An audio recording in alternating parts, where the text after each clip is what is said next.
Earlier this week I was asked a really good question. Why do I find the Bible believable? Now that is a really good question, and perhaps it's yours, and perhaps you're still searching for answers. If that's the case, please do stick around with us in Christchurch, North Dublin. My search led me to consider the historical reliability of the Bible, and I think there's a really strong case that can be made for that. It also led me to consider the accuracy with which the Bible describes our experience in the world today. And it's the testimony of many people who, when they read the Bible seriously, they're struck by just how accurate, how painfully accurate the Bible is actually in describing the world that we have to live in. But perhaps the most compelling reason that I found leading me to see the Bible as being believable took me to the very core of Christianity itself. And it's this one thing that we're going to be looking at over the next 6 weeks in Christchurch, North Dublin.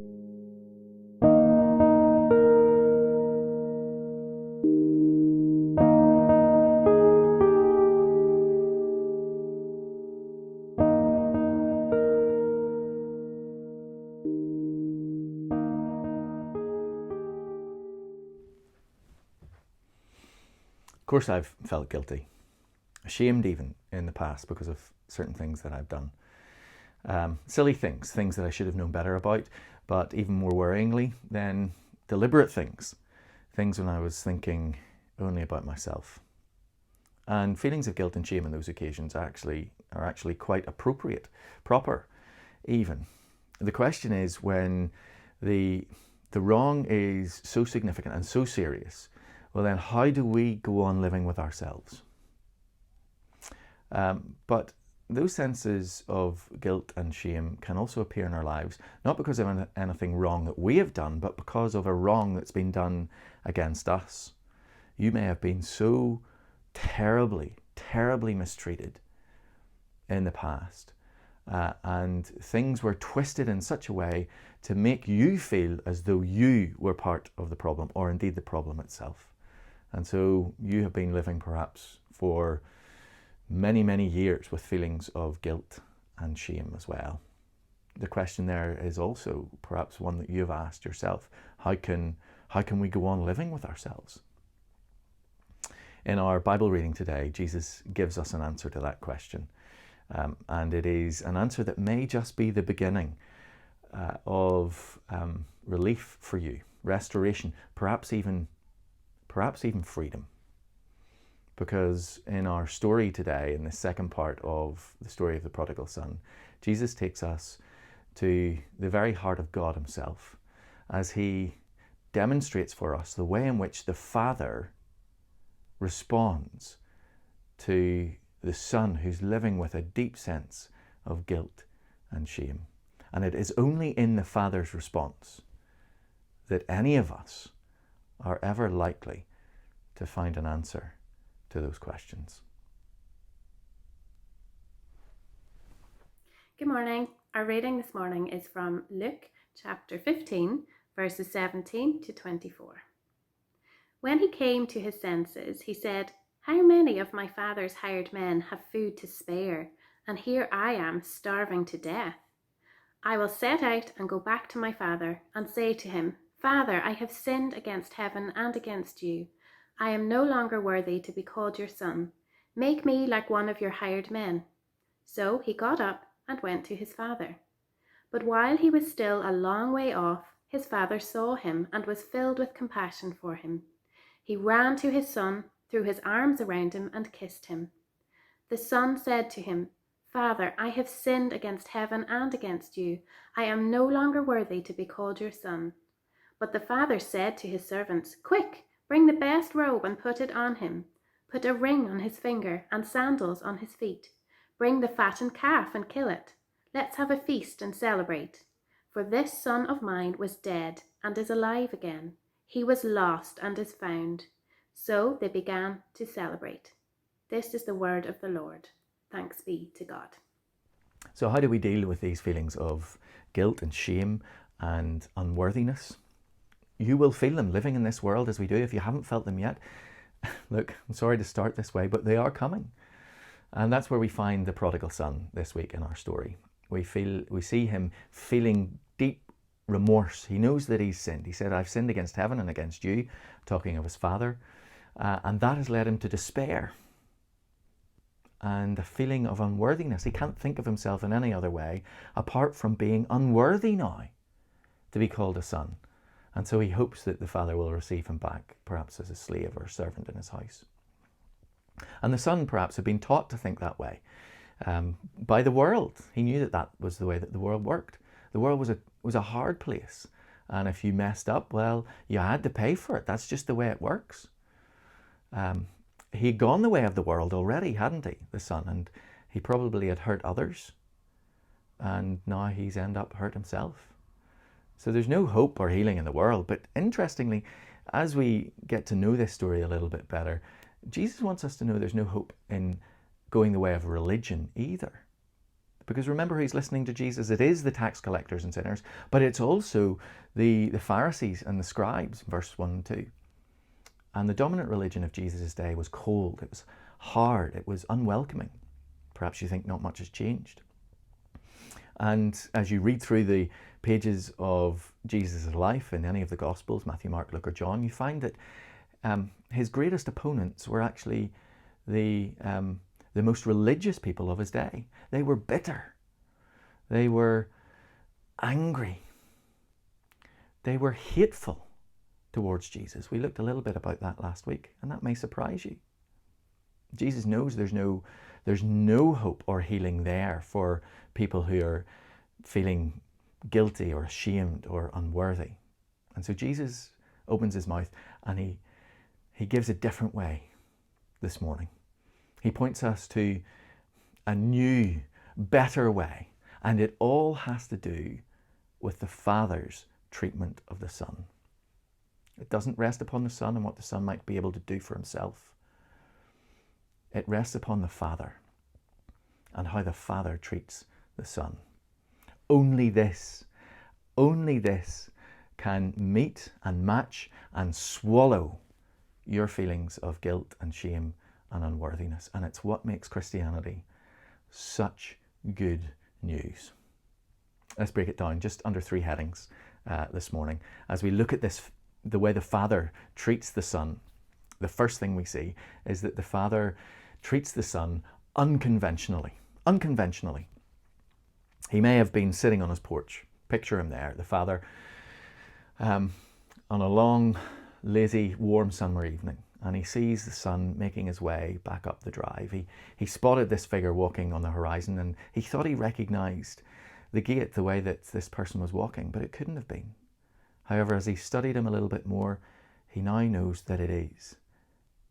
It's his Son who had hurt him so deeply, making his way home again. Now, in that moment, how would you expect this Father to react? Well, he could easily have folded his arms, couldn't he? He could easily have just stayed where he was at and shook his head, making his Son walk that long walk of shame. He could have done that. Or even he could have got up off his chair, gone inside, slammed the door, as if to say, in fact, you are not welcome. He could have done that too. But that's not what we see going on here. This would have stunned Jesus' first listeners, because this Father acts completely unconventionally. We see that after he recognizes that it is his Son, he does something. He acts in a way that is so surprising. He picks up his robe and he runs. He embraces his Son and he kisses him. I imagine the Son thought, what on earth is going on here? And this would have stunned his first listeners, because look, children ran, okay? Women may have run occasionally, but never would you have seen a man running, or especially a patriarch as the Father is in our story. That would just have been so indecent, so undignified for somebody to run like that. And yet God, as he's portrayed here in the character of this Father, flies in the face of convention. He doesn't care if he's seen to be indecent. He's not going to stand on his own dignity. Why? Well, because we're told in verse 20 that when he saw his Son, something happened before he even left the chair. his heart was filled with compassion. Before his legs had even kicked into action, that heart which had been broken had never been hardened. And this is where Christianity is such good news. You see, this is grace in action.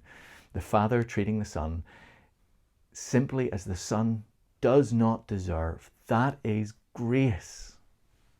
That is grace. And it is the only thing in the world that can bring healing and hope and assurance and peace in the midst of all the brokenness and pain and hurt and hatred. Grace.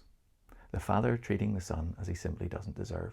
Perhaps you have hurt people in the past. Perhaps you're living with a sense of guilt and shame and unworthiness. Well, you need to know at the most fundamental level, at the most important point of your life, this is how God is prepared to treat you. But equally so, you may have been, a wrong may have been committed against you. And you may be living with feelings of shame and unworthiness. Well, you need to see that God does not stand upon his own dignity. He is not shaking his head at you, or he has not closed the door. This is how God is prepared to run to you, because his heart is filled with compassion. So the first thing we see is that the Father treats the Son unconventionally. Secondly, the Father gives to the Son unreservedly. And if the first point was good, this is utterly amazing. Because the Son is there and he's rehearsing his story. I think it's verse 21 where he begins his story, that I've sinned against you and I'm no longer worthy to be called your son. But the Father completely ignores that. And what does he do?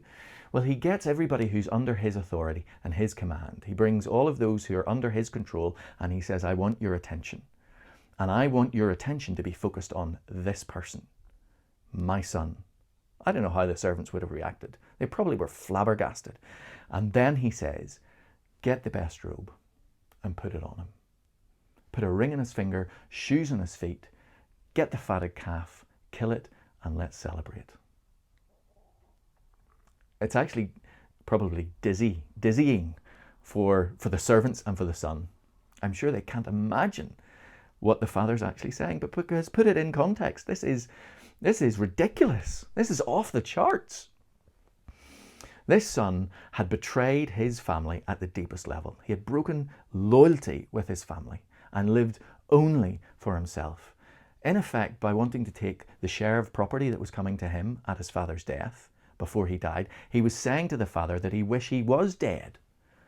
That's the level of disrespect and disloyalty that the Son had shown to the Father. And then he'd gone off and he'd lived for himself. He had squandered what he had been given. He had taken the gift and forgot about the giver. He had lived for the good life and forgot about tomorrow.